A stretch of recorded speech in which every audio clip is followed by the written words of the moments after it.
pass us round and fight! What were your orders? On the bridge for the Queen. Then hold the fucking bridge, or your queen is lost! Anything to add, or... Let's fucking move!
The Queen!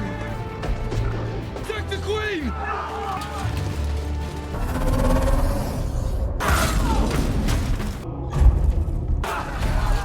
What is that? They need a witcher. Imagine the screen cutting to black. Then, boom, a close-up of a Leshen's gnarled, branch-like hand curling around a tree trunk. Its antlers, twisted with moss and thorns, catch the dim forest light. You hear the rustle of crows, a low growl, and then it turns, face hidden in shadow. But those glowing eyes? They lock right on you. Just as it lifts a claw to strike, the frame freezes. But what if I told you this wasn't just fantasy? That thing you just saw? The one that made you grip your controller a little tighter when you first fought it in The Witcher 3? It's not some random monster CD Projekt Red dreamed up. It's got roots in old stories, like hundreds of years old, passed down by firelight stories from real villages, real people, real fears. That Leshen? It's basically a cousin to a spirit Slavic farmers used to talk about when they'd lose a cow in the woods, and that's just the start. Let's be real. The Witcher's monster lineup is why we're all hooked, right? You don't play Wild Hunt just for Geralt's dry one-liners. Though let's be honest, that's a bonus. You play because every time you turn a corner in Velen, you might run into a drowner's nest, or a Striga lurking in a ruin, or a Bruxa screaming out of the dark. These beasts feel alive, not just because they look cool, but because they feel familiar. Like you heard about them somewhere before, even if you can't place where. And that's not an accident. The folks who built The Witcher's world didn't just pull monsters out of thin air. They dug through old books, talked to people who remember the old tales, and wove pieces of Slavic, European, even global folklore into every claw, fang, and curse.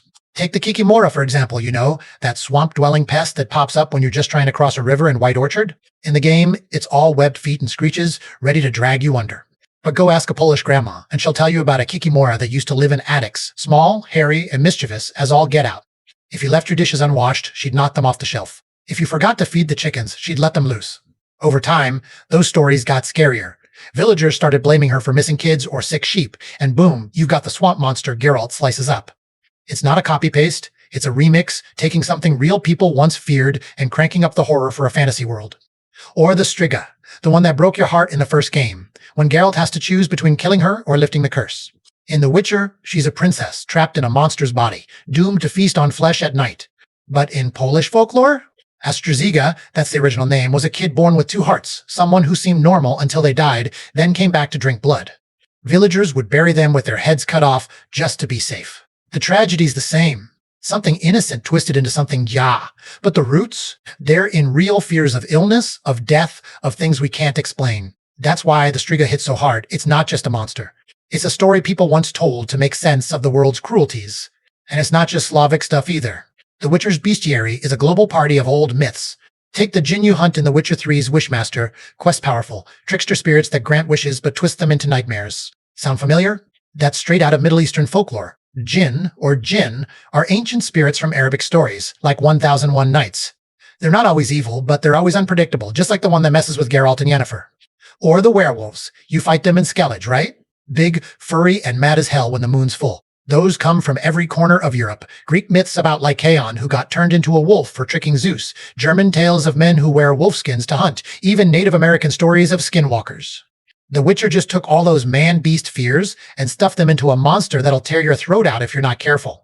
Here's the thing that'll change how you play the game. Once you know these monsters aren't made up, they hit different. When you face Alessia now, you won't just see a forest boss. You'll see an echo of Slavic farmers who feared the woods, who thought the trees had eyes, who believed nature could fight back. When you fight Abruzza, you'll remember Portuguese stories of witches who turned into owls, of villagers who locked their doors at night to keep them out. These monsters stop being video game bad guys and start being pieces of human history, fears we've carried with us for centuries, now wearing fantasy costumes. And we're just scratching the surface. There are monsters in the Witcher's bestiary whose origins are so wild you'll go, no way that's real. Ever fought a Noonwraith? That ghostly woman who haunts fields at midday?